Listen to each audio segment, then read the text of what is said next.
قابل احترام معزز سامعین اور میری دینی و اسلامی ماں اور بہنوں، آج کی اس مجلس میں رسول اللہ صلی اللہ علیہ وسلم کے سماجی اور رفاہی خدمات کا تذکرہ کرنا ہے۔ جس وقت رسول اللہ صلی اللہ علیہ وسلم کا نکاح حضرت خدیجہ رضی اللہ تعالی عنہا سے ہوا، اس وقت آپ کی عمر 25 سال 3 ماہ 10 دن تھی، اور حضرت خدیجہ رضی اللہ تعالی عنہا کی عمر 40 سال تھی۔ حضرت خدیجہ رضی اللہ تعالی عنہا بیوہ تھیں، پہلے 2 نکاح ہو چکے تھے۔ حضرت خدیجہ رضی اللہ تعالی عنہا کو پہلے شوہر سے 2 لڑکے پیدا ہوئے تھے، ان میں سے ایک لڑکا ہند بن ابی حالہ بعد میں چل کر اسلام بھی قبول کیا ہے۔ دوسرے شوہر سے ایک لڑکی پیدا ہوئی تھی۔ رسول اللہ صلی اللہ علیہ وسلم شادی کے بعد ازدواجی زندگی کے تقاضوں اور گھریلو ضرورتوں کو پورا کرنے کے علاوہ قومی، سماجی اور رفاہی کاموں میں بھی بڑھ چڑھ کر حصہ لیتے تھے، بلکہ مکے کے لوگ خود آپ صلی اللہ علیہ وسلم کی بلند کرداری کی وجہ سے ایسے کاموں میں آپ کی شرکت کو باعث سعادت سمجھتے تھے۔ حضرت خدیجہ رضی اللہ تعالی عنہا کو رسول اللہ صلی اللہ علیہ وسلم سے 4 لڑکیاں اور 2 لڑکے پیدا ہوئے۔ آپ صلی اللہ علیہ وسلم کی لڑکیاں حضرت خدیجہ رضی اللہ تعالی عنہا، حضرت رقیہ رضی اللہ تعالی عنہا، حضرت ام کلثوم رضی اللہ تعالی عنہا، حضرت فاطمۃ الزہرا رضی اللہ تعالی عنہا۔ آپ صلی اللہ علیہ وسلم کے لڑکے قاسم، انہی کی وجہ سے آپ صلی اللہ علیہ وسلم کی کنیت ابو القاسم ہے۔ دوسرے حضرت عبداللہ، ان دونوں لڑکوں کے علاوہ طیب اور طاہر بھی آپ صلی اللہ علیہ وسلم کی اولاد ہی کہا جاتا ہے۔ ان کے علاوہ حضرت ماریہ قبطیہ رضی اللہ تعالی عنہا باندی سے بھی رسول اللہ صلی اللہ علیہ وسلم کو ایک لڑکا حضرت ابراہیم پیدا ہوئے۔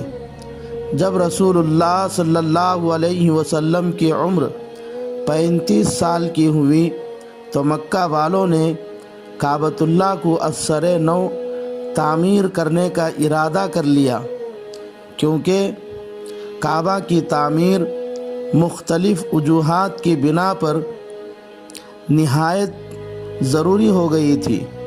موجودہ عمارت تعمیری اعتبار سے نامکمل بھی تھی۔ انہی دنوں میں کعبۃ اللہ میں چوری کا ایک واقعہ بھی پیش آیا تھا۔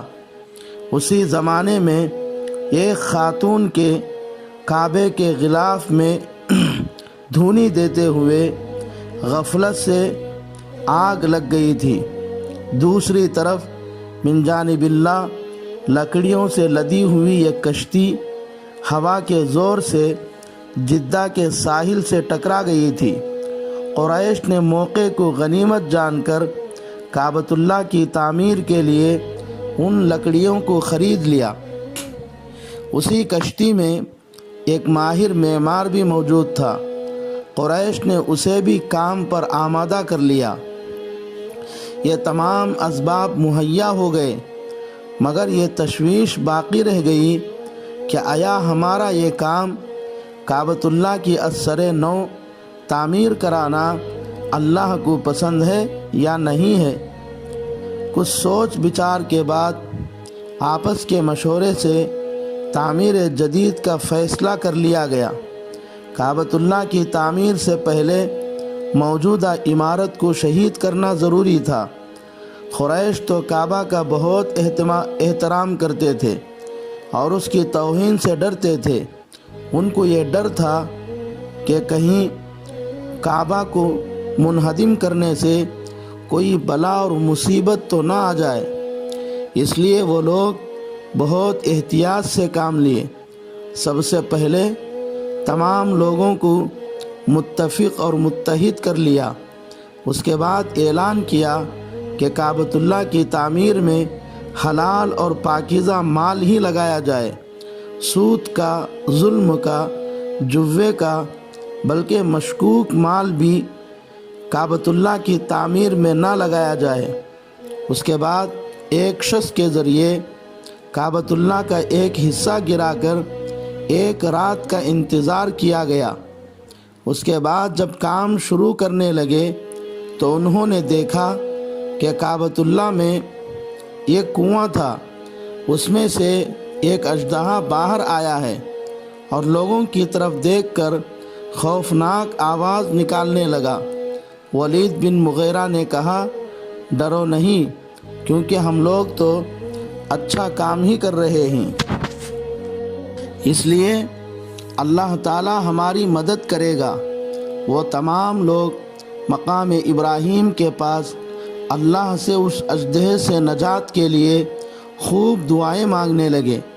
اللہ نے آسمان سے ایک پرندہ بھیجا جو اس اژدہے کو اٹھا کر لے گیا اور اجیاد نامی پہاڑ پر ڈال دیا۔ اس سے وہ لوگ سمجھ گئے کہ اللہ ہمارے اس کام سے ناراض نہیں ہے۔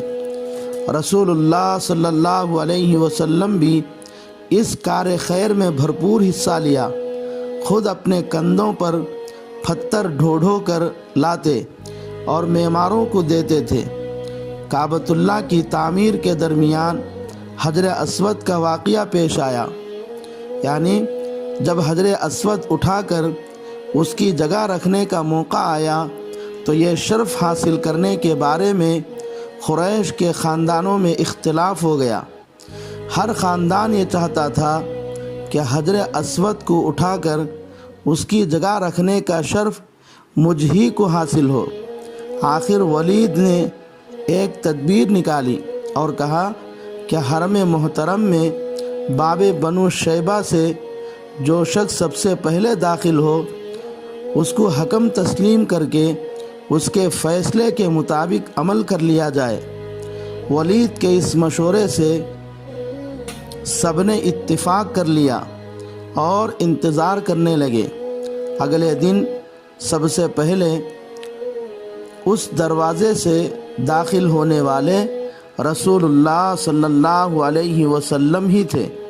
آپ صلی اللہ علیہ وسلم کو دیکھ کر سب نے اطمینان کا سانس لیا اور معاملہ آپ کے حوالے کر دیا۔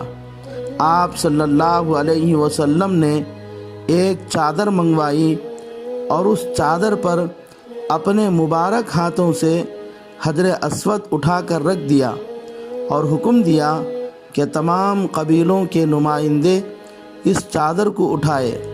جب سب نے مل کر حجر اسود کو اس کی جگہ تک پہنچا دیا تو آپ صلی اللہ علیہ وسلم نے حجر اسود کو اپنے ہاتھوں سے اٹھا کر کعبہ کی دیوار پر رکھ دیا۔ اس طرح رسول اللہ صلی اللہ علیہ وسلم خدا کی طرف سے عطا کردہ قوت فیصلہ اور حسن تدبیر کے ذریعے مکہ والوں کو ایک خون ریز لڑائی سے نجات دلائی۔